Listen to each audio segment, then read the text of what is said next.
Let's go, Slovenia! Another win against Spain. We'll break that down and talk about how Slovenia and Luka Doncic could get a medal. Oh, gold medal? It's the Locked On Podcast.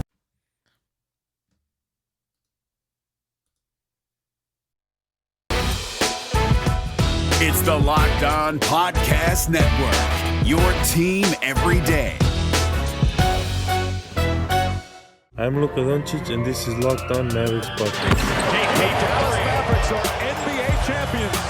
Bang! Bang! It's good! And the Mavericks have won the game!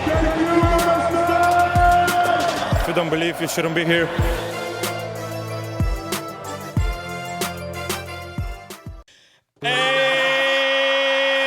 And welcome. You are locked on to the Dallas Mavericks. My name is Nick Angstadt, media member and coordinator for the Locked On Podcast Network. And joining me, as always, my co-host contributor at Mavs.com, the Roman Reigns, the one more thinking. What you got for me, Isaac Harris? Are you ready to buy your Kyle Lowry Mavericks jersey? Or is that too soon or too early? Wait. If you skip the intro on YouTube, go back and look at the middle of the intro because for some reason it stopped and Isaac and I were stuck deer in the headlights just looking at the camera like, what just happened? I didn't know what to do, but okay, we're going to get to all the rumors and all the fun stuff about free agency that's starting today. You listen to this on Monday, which you are because we're recording this on Monday. But also for everybody that's sick of the rumor has it drop, it's going to be gone in like a week. You're going to miss it because all of a sudden free agency will be done and where will the rumors come from? Will they miss it? Will they miss it? But first and foremost, Luka Doncic in Slovenia. Man. Okay, I just want to say this right off the top. Is this the 2011 Mavericks? This Slovenia team? This Slovenia team. Are they going to go on their gold medal and beat USA in the gold medal game, and that's the version of the Heat? Is it the version of the Heat? I don't know. Just roll with it. If they beat, This is the version of the Heat where you have the stars just come together. They have no like continuity, and then you have the one star on the other side, surrounded by just bros. They're gonna go through France probably in the next round, and this is the 2011 Dallas Mavericks. This Slovenia team. Luka Doncic is Dirk. They have this great team chemistry, all these surrounding pieces. This is it. Let's do this. We are not locked on Mavericks. We are locked on compare things to 2011 is what we are. Hey, how many times over the last couple of years have we done that? I mean, if we're still going to live in this with this current Dallas team, why not? Well, why not do it now with the Olympics? But I really do want to break this down because I thought that this was a really good win for Slovenia. It was like a gut check fighting. We're going after this. They didn't even need this win. They had already qualified for the knockout round. They didn't need to. By the way, we're talking about Slovenia and Spain in the Olympics. And Slovenia comes away with the win. They finished the game 95-87. And they finished the game with just a crazy like 12-2 run.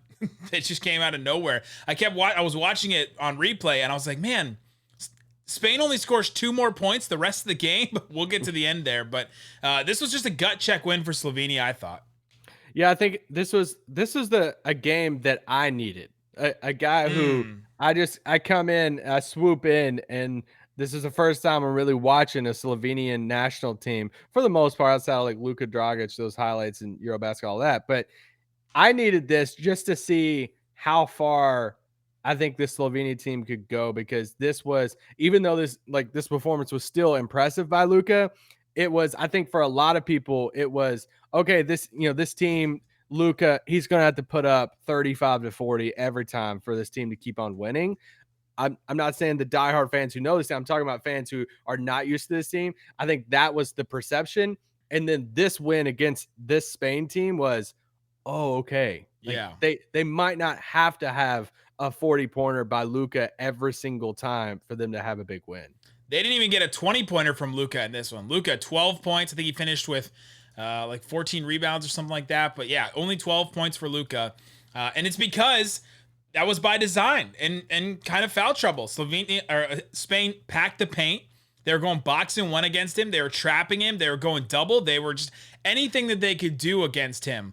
They were picking him up at a half court pretty much every single time he had the ball. There was a time in the second quarter, or maybe the third quarter, where Luka actually got to drive to the basket, and the announcer, like, God bless him, he was the only one in the booth for some reason, and he's like, wow, that's the first time that Luka has been able to get to the paint because they only had one guy on him, because it was surprising because it stood out how often he was able to get to the rim, because it wasn't often. It was not often at all, because they were doubling, picking up at half court, trapping, the box and one where they have one guy guarding him and then four people basically playing zone behind him.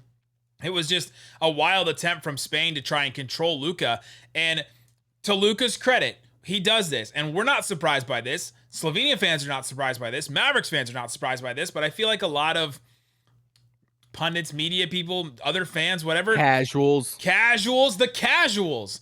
We're probably surprised that Luka made the right pass every single time. He got it to the open man, or he got it to the right person to make a decision. All those times when it was a pick and roll where he gets doubled off of the roll man's defender, and Toby was in the middle, and then Luka throws it to Toby. Toby kicks it out, or he takes a little jumper, or he finishes, like all that kind of stuff, or Luka kicks it to the right guy on the wing.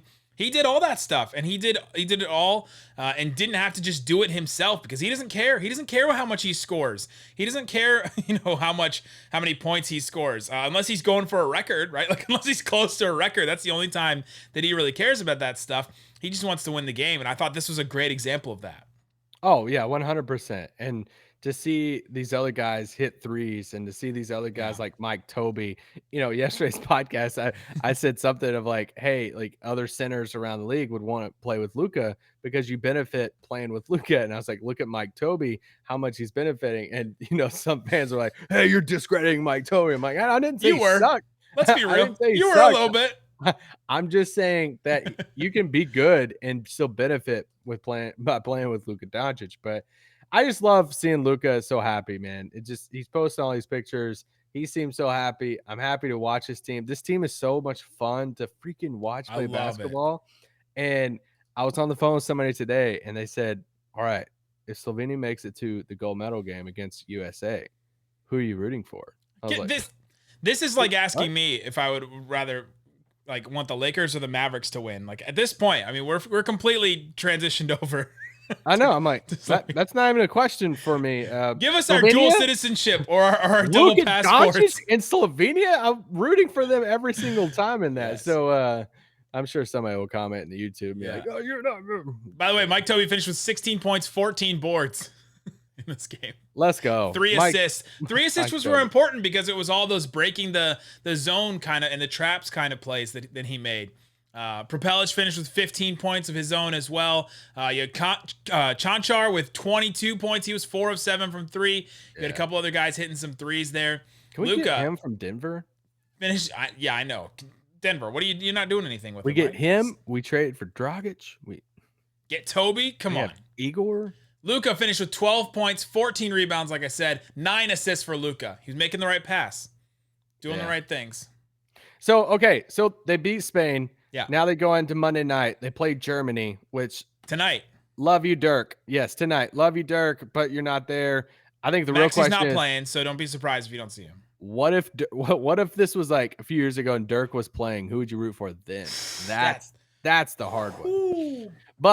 And that would have been so fun, right? To see Dirk anyway. So they'll beat Luka would just go at Dirk, right? He would. And it would just be sad a little bit. Would Can you imagine Luka getting Dirk and switches, and we're all just like, I don't know what to do with this? It would be miserable. But they'll beat Germany, and it'll set up for an amazing game. Probably. I don't want to underestimate Italy either against France, but France should beat Italy.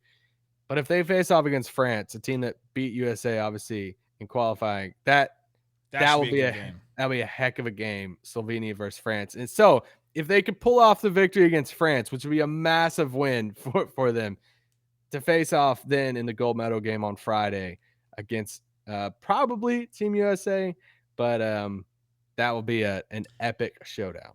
2 things I want to say about this game that I forgot to mention. Luka had 3 fouls at the end of the first quarter. He goes out with 48 seconds left in the first quarter. They only play 10-minute quarters, and they only have 5 fouls in a game. in the Olympics as well. And so he was out, and the announcer said he's probably out the rest of the half. I was like, what? Are you crazy? He's not going to play the rest of the half? And he did come in the second quarter and came back in with about 5 minutes left or so. And Luka didn't score until there was 4 minutes left in the first quarter. So like they were trapping him hard, and then Luka had a couple of still physical with him too. Really physical. He had a couple of early offensive fouls because they were just packing the paint so much. He was surprised that guys were even there. Gets that other foul, and then he is out basically kind of the rest of the half, and then he plays a little bit of the second quarter. But Slovenia held up their end of the bargain basically without Luka on the floor. And this team. And so it's notable that they won this game with Luka missing a bunch of time, and he ended up playing 34 minutes. So he played like the whole second half, and the fouls weren't an issue then, but he missed some of that time in the first half, and then they were able to come back with him. But this team, they have a new guy that comes out and scores 20 every single game, right? Like last game, it was Goran Dragic. He only finished with 6 points in this game. You had Chanchar with 22 in this game. Brpelic coming off the bench and playing. He had 15 in this one. Toby 16 in this. Like they just have different guys that step up every single game, and you love to see it, right? Because they're not just relying on Luka to score and then maybe one other guy to score. They can get contributions from everybody. So